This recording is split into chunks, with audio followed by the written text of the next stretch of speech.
everybody. Hi, everybody. I'm Alan Zatkow here with Michelle Pollack, and we're going to do a workshop now on narrative voice, breath control issues, things like tongue twisters and mind mazes is what I'm going to be talking about. And Michelle's going to be taking you through a lot of tips and tricks that actors use when it comes to basically having a narrative voice for verbal talking during your recordings that while still sounding professional. So here we go. I'm going to share my screen and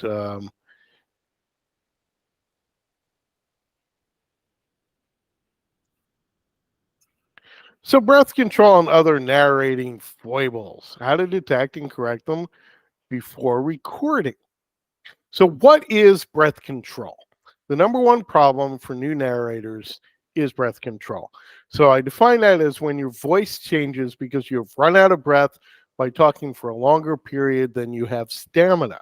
Either your voice is going to become high pitched and wheezy, or you're going to be forced to take an unnecessarily uncomfortable deep breath, which is going to sound terrible in the recording and throw off your vocal pacing. So the best method for overcoming breath control issues is to spend time practicing and annotating your manuscript properly to identify problems and create solutions. So one, practice every passage long before you intend to record it. And two, wherever you come across sentences that are too long to say without losing breath, you're going to want to adjust. And in fact, that was a sentence that was too long for me to say without losing my breath. And I did adjust. So what adjustments can we make? Well, you're not allowed in our process at manuscripts to recraft entire sessions of your audiobook manuscript. You are allowed to recraft sentences that are impossible to say properly. When you wrote the book, you were not thinking about performance issues. You simply wrote the best sentences that would appeal to readers of the book. Now you have to perform those sentences, and some of them, while grammatically correct, have commas or semicolons. They're now too long to say without taking a breath somewhere along the line. So you want to take a breath in a natural place. I want to take a moment to just tell those of you who are concerned that listeners will hear you breathing in places to understand that normal, ordinary breathing by a narrator does not disturb a listener. This is common, ordinary. Professional actors all take breaths when narrating. You can often hear those in an audiobook recording. It's not a problem. Your listeners will hear you breathe. That's normal. We're human, so we breathe. What we want is for the breath to come at a natural point so that you sound normal and your voice does not squeak or crack. So when you have long sentences that have commas or semicolons, first see if you can alter that to make two short sentences that are far easier to pronounce. This usually fixes the problem on its own. Sometimes, though, this is not possible. The structure of the sentence or the context of the material does not allow for two sentences. So the best thing to do is to figure out which comma or semicolon is the best one to take a break on. Practice saying the sentence a few times. Find where your stamina begins to wane. Locate the closest point before that moment and mark the word, comma, or semicolon in blue highlighter. Why use blue? Many professional actors annotate their scripts in different colors as references to different things. Blue is often used by actors to signify air. Blue highlight simply means take a breath here. If you annotate your script in this way, you'll be able to visually see it well before you need to take the breath, and you're going to do so in the correct spots during your recording sessions. We will hear you take a breath, but it won't be a big, unnatural sounding gulp. Instead, it's just going to be a short, normal breath that will refill your lungs and replenish the strength of your vocal cords. So let's move on to what's next, which is tongue twisters. The next potential mishap for narrators that you should locate and address during your rehearsal and script annotation periods are tongue twisters. So I define that as a word or group of words that are difficult for the narrator to say without fumbling over them, causing the narrator to either mispronounce them or get tongue tied. How do you fix a tongue twister? So, realistically, there's two kinds of tongue twisters. One, the kind you can say once you slow it down, practice it a few times, and get the hang of it. And two, the kind you will never, ever get right, even if you practice it 2 billion times in a row and dedicate every moment of your existence to saying it even once correctly. You will not even say it right in your dreams. So the first kind of tongue twister, practicing to get it right, is half the battle. You might want to slowly spell out each word phonetically and handle it one syllable at a time. You'll do this at an incredibly slow pace until you master how it's supposed to sound. Then you'll gradually speed it up until you are talking at your normal speed for narration. Annotate and highlight tongue twisters. You should annotate them in your script. How you do that properly was already covered by Michelle in a previous workshop on annotating. So just watch that one again and see how it's done. We annotate and highlight with the color of your choice so you always see it coming and aren't caught by surprise during a live recording session. I personally like a color, that's like a warning, like uh, orange or red, but that's me personally. You might have a different idea. So, what about the second kind of tongue twister? So, you've come across a tongue twister, and no matter what you do, you can't say it. This happens to lots of people often. Well, just get rid of it. You don't have to say every single line in your book. If the sentence is important for context, just recraft it. Use synonyms. Change it. Make it into something that means the same thing, but is far easier for you to verbally speak aloud. So, my third thing to talk about today is mind mazes. That sounds like it's the same thing as a tongue twister, but it's in fact quite different. A tongue twister is hard for you, the narrator, to say. But a mind maze is a sentence that you can pronounce easily and might look just fine in your book, but the sentence confuses your listeners, paralyzing their brains momentarily in an uncomfortable fashion. How to identify a mind maze? Mind mazes occur when you have words that are identical sounding but have different meanings in close proximity to each other. For example, she threw the ball through the window. In your book, this sentence would be fine. Through and through are spelled differently and have different meanings, but your reader's brains lock up in a mind maze. Go ahead and say it aloud just like that in your audiobook, and you will have your audience momentarily baffled as their brains try and process the same word used differently in a back to back fashion. While this seems like it shouldn't be the case for simple words, the truth is your readers' brains will indeed lock up when you put them in a mind maze. It will create a discomfort for them as a best case scenario. So the worst thing an author can do is lose their audience, even for a moment. You want your listeners happily engaged with your material. The fix for mind mazes. So mind mazes dislodge readers from your material. So what you want to do is identify these and alter them. And this is a simple matter of using synonyms. She threw the ball through the window can easily become she hurled the ball through the window. See, one simple word change and we're out of the mind maze. So watch for these as you work through your manuscript. It really is important to identify them and help your audience. Again, it's not just the same word pronounced identically like through and through. It's also words that have a large part of like the same word in them, but shift at the end, or words that are just extremely similar. Try and create word differentiation in your sentences. It really will help out your audience a lot. So those are the things that I wanted to talk about today.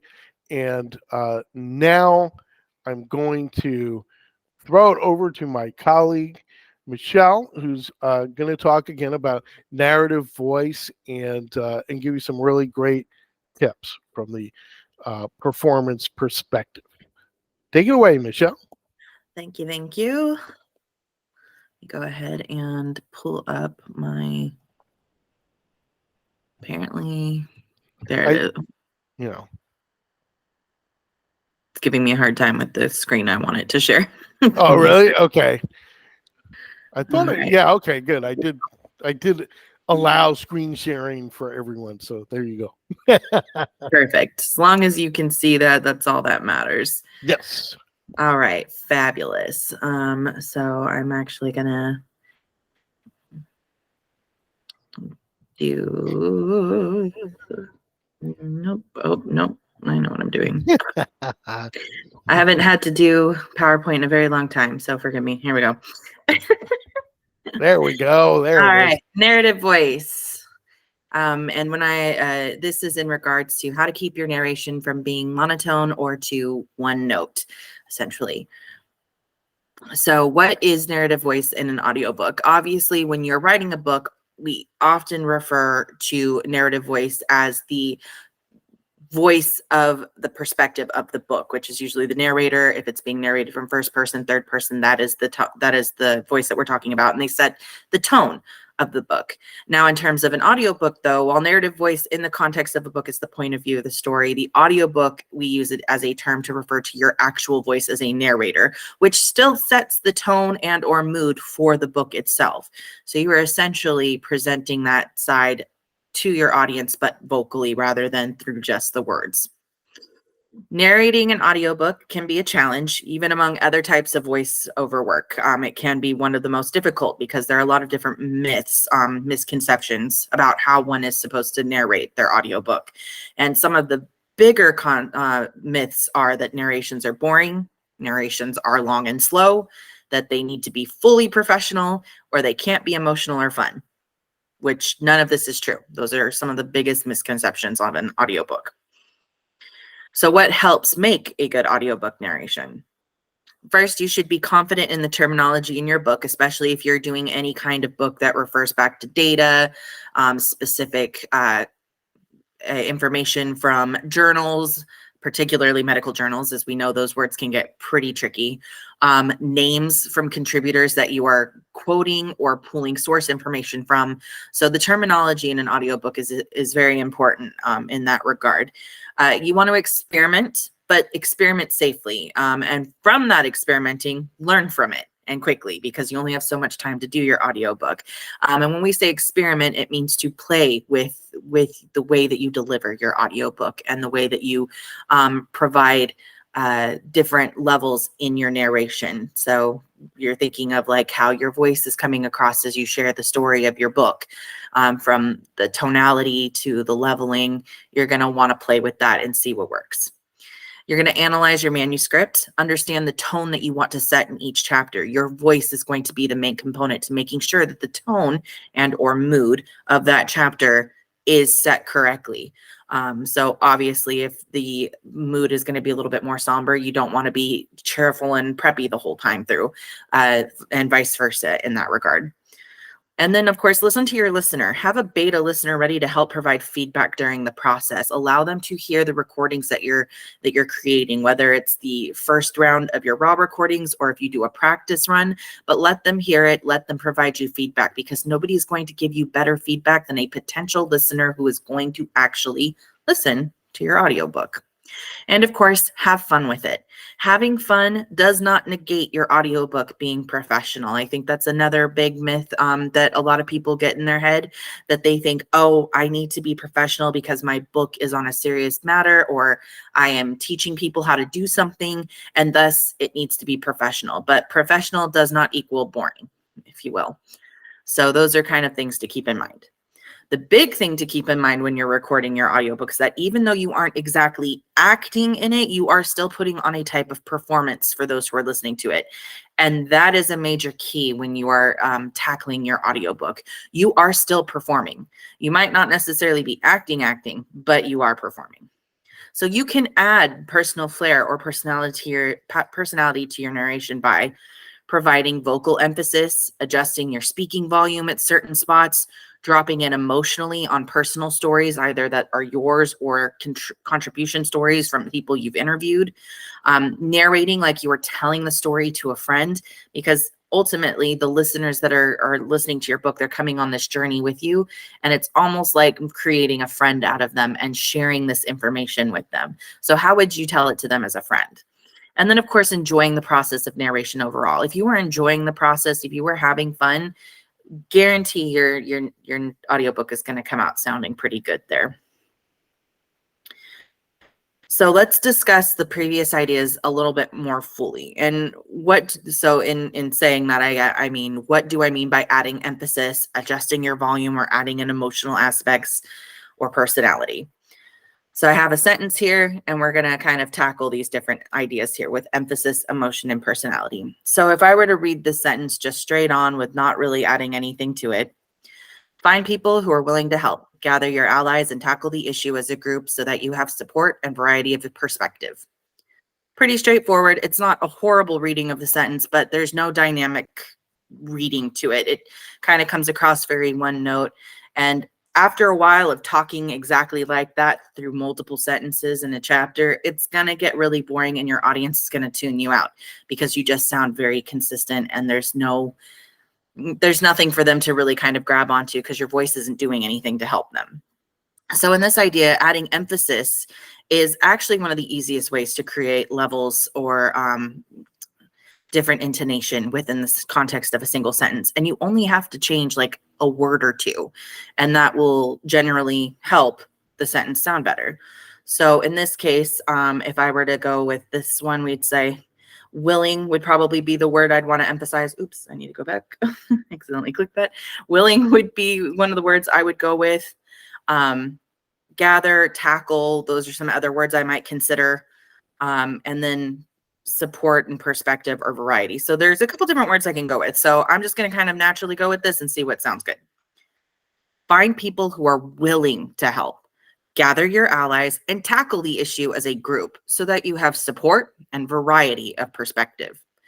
So right there, you can already see the difference between the way I initially read it and then the way that I did it there, where I added emphasis on specific words that I wanted to stand out in the sentence so that I could very much get the point across of what is important within the context of that sentence. So obviously you don't want to just willy-nilly add emphasis to like any words. You want to add the emphasis to words that help put your point across better, and to grab attention and make sure that your listeners are getting the point in the right way. So that's what you can do with emphasis. And right there, that already helps create a little bit more of a dynamic reading. If you've got a personal story happening, sometimes dropping into a more of an emotional way of being for that particular share helps. Dropping in emotionally allows your listener to drop in with you into the moment of what is happening in the story. So if you're sharing something that is a little bit on the sadder side, or it's somber and a bit harder to get through, you can let that come through in your voice in a way of like pulling back a little bit, dropping down lower into your vocals, and maybe slowing the cadence of how you're sharing that with other people. Obviously, they're not going to see your facial expressions as what you're seeing with me, but the idea that I'm doing them allows that to actually shine through in my voice a little bit more.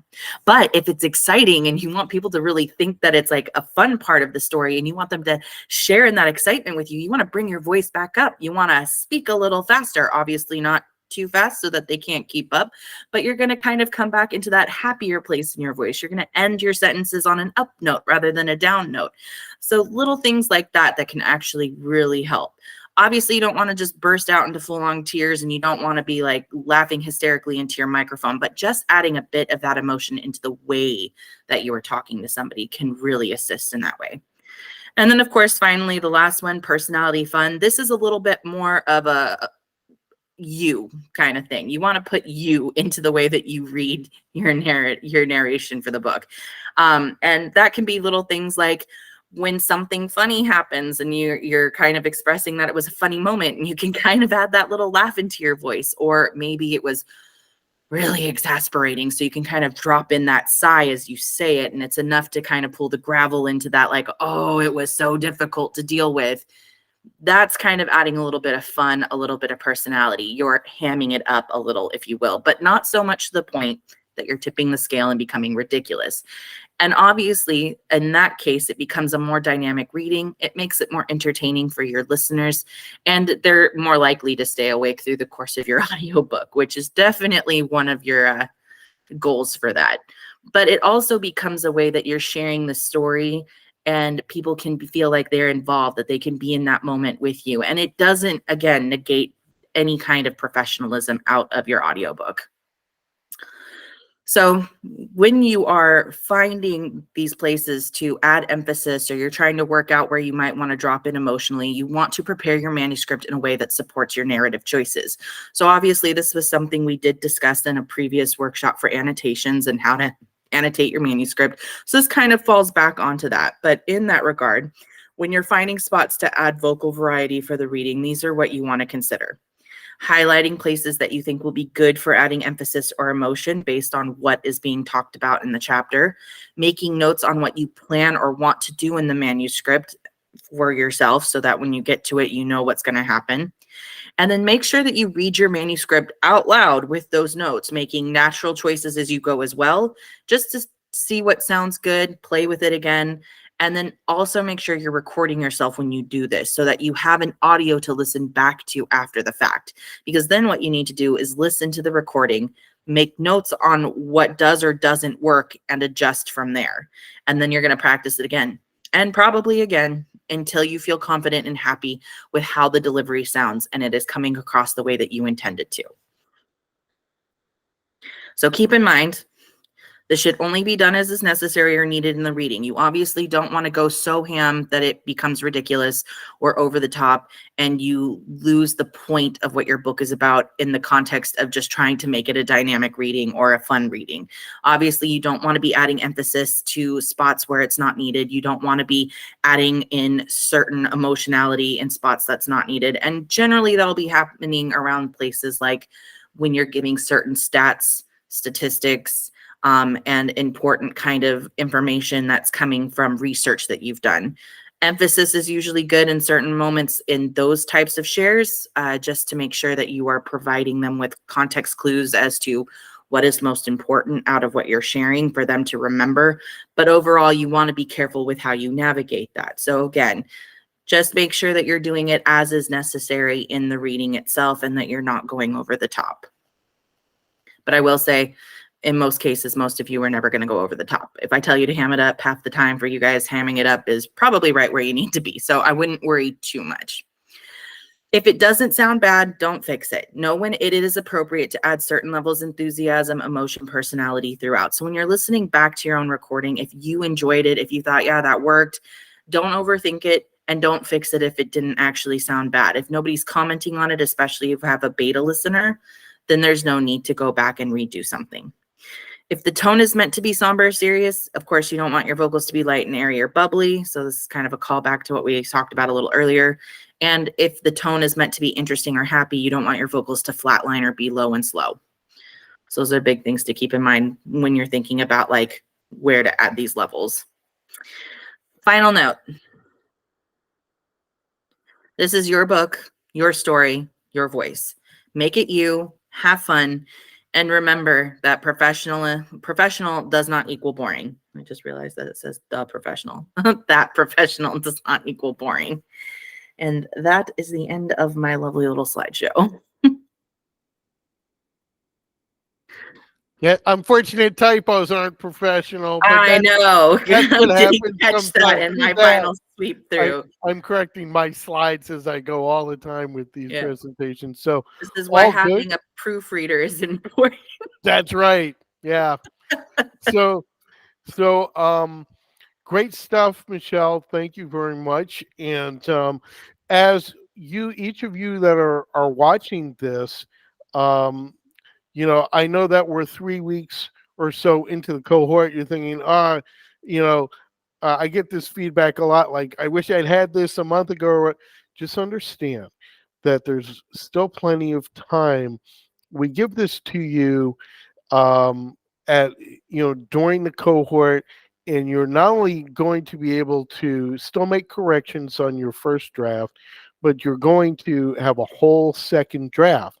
And while you're waiting for your materials to come back, once you submit the raw files, you can go back, annotate your script again, listen to it, give your raw files to beta listeners so that they can give you some additional notes, and you can use all of this. You'll have plenty of time during the cohort here to utilize everything that I've talked about and that Michelle has talked about today. Um, so just take all this in stride. We learn as we go, and enjoy the process. I think the most important thing that Michelle has said, and she said it multiple times through her presentation, is have fun. Just like you can taste it when a chef is having fun in the kitchen, you can taste it in the food. You can absolutely hear it when a narrator is having a good time narrating the book and when they're not. So, do have fun and be yourself. The reason why you're self narrating, why you didn't hire a professional narrator, is because the audience gets to bond with the author of the book. They get to bond with you. So, be yourself and have fun with doing the narration, and that's the number one thing. Thanks very much for checking out this video, and I hope that you all find it very helpful as you continue on your audiobook journey. Any last thoughts, Michelle? No, I think you summed it up pretty good. The big one is if you're not having fun with your audiobook, you're probably doing something wrong. Yeah, there it is. It All should be right, a good everybody. time. I know it's a little stressful, but it should still be fun. That's right. That's right. So enjoy yourselves and enjoy the rest of your day. Oh, Thank you. Oh, one more thing. one last thing. Of course, if anyone has questions out of watching the recording, always feel free to reach out in your updates room or in the audiobook chat room with those questions to either myself, Alan, or your producer directly. We are more than happy to jump in and answer those questions, or they can at least get you connected with the right person who can answer those questions in regards to your audiobook. That's absolutely right. So thanks very much, everyone, and have a wonderful rest of your day. Bye.